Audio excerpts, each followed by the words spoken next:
Welcome to Data Science 1, Probability, Binomial Experiments Part 2.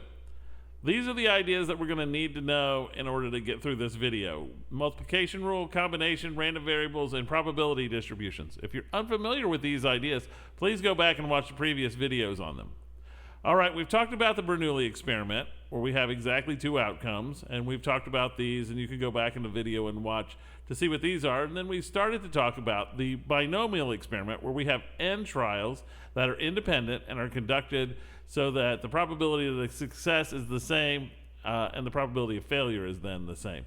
So what we want to do is do something different from the last video, where we brute force listed out all the outcomes. And what we want to think about is, how can I think about this experiment in a way that makes it easy on me?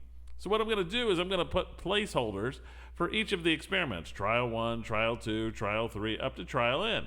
And then what I'll do is I'll just add my outcomes to each of these spaces. So I've got S, F, S, and so on, all the way down to maybe S here. Now, what we're going to do is we're going to group all of the successes together and all the failures together. This will pose a little bit of a problem that we'll fix later, but this is how we're going to look at it. We'll just move them around because they're independent, and so that all of the S's occur together and all the F's occur together so that we can easily count them. Okay, so what I can do then is put in here the probability of each of these outcomes. They're independent outcomes, which means I can multiply them together. That's why it has these little dots here. I just need to know how many of them there are. So there are, well, the binomial random variable is the sum of the successes, of how many successes we have. So that's how many probability of S we have. We have X of them. Since there's only n of these trials, n minus X must be the number of failures. So if we take this idea, then we can write down a little formula here that says it's probability of success to the X times the probability of failure to the n minus X. Now, every trial had exactly the same probability for success, which is P, and then 1 minus P must be the probability of failure since it's a complement. So we end up with P to the X to the 1 minus P to the n minus X. Now, we're almost there with this. Remember the problem that I said by regrouping everything? Well, now we have to account for the fact that there could be different orderings, right? Where those successes occurred could be on very different trials. So we need to account for the fact that there are these possibilities that they could occur in different orders. And that's what this n choose X is. We're thinking of, we have n slots, and where would we choose to put X of them? How many ways can I do that? And that's where this comes in. So we end up with our formula here, and this is the probability distribution for the number of successes from n Bernoulli trials. Okay, notice we didn't have to look at each outcome. And we can transfer this idea to any binomial experiment. Once I have this formula, I'm good to go. As long as I can identify that's binomial, I can move forward with it. So let's go back and look at one of the examples we had last time. We're playing no goal, no goal. So I'm going to try to shoot a goal 3 times. I'm going to count how many times that I correctly got the goal. Now, here's where the thing gets interesting, is last time we assumed equally likelihood, and we're going to do that here.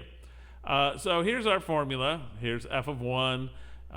Here's our formula, plug things in. 3 choose 1, 1/2 to the 1, 1 minus 1/2 to the 3 minus 1, which if you go down and do all the little arithmetic here, you'll end up at 3/8, which is exactly what we had last time when we listed out all the samples, or all the possible items in the sample space and just counted them up. And you said, Ed, this is a lot of work. The other one was easy. And I would say, yes, it is. But what about this? What if I'm not so good of a shot? Maybe it's not a 50-50 at each time. That's going to be harder to do if we are stuck in the previous thoughts of, listing things out. So here, we could do the same thing. We just change P here to 1/3. So f of 1, which is the probability X equals 1, plug things in. 3 choose 1, 1/3 to the 1, 1 minus 1/3 to the 3 minus 1. And if you do the arithmetic, we all boil down to 4/9. That's the probability. And that's different than 3/8, okay? So just keep that in mind. We can calculate the probabilities here. And so long as we do it correctly, things should be good.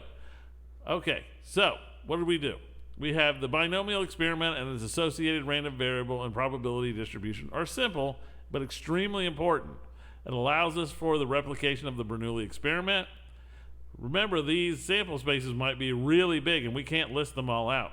So by having this formula, we can handle any cases. We just have to know how many trials we're having, and then we can look at the probabilities once we're given that. So the probability distribution can be used to find probabilities in this really complex sample space. And now we're going to move on to look at several other types of experiments and see how their distributions look, which might be similar or dissimilar. So see you in the next video.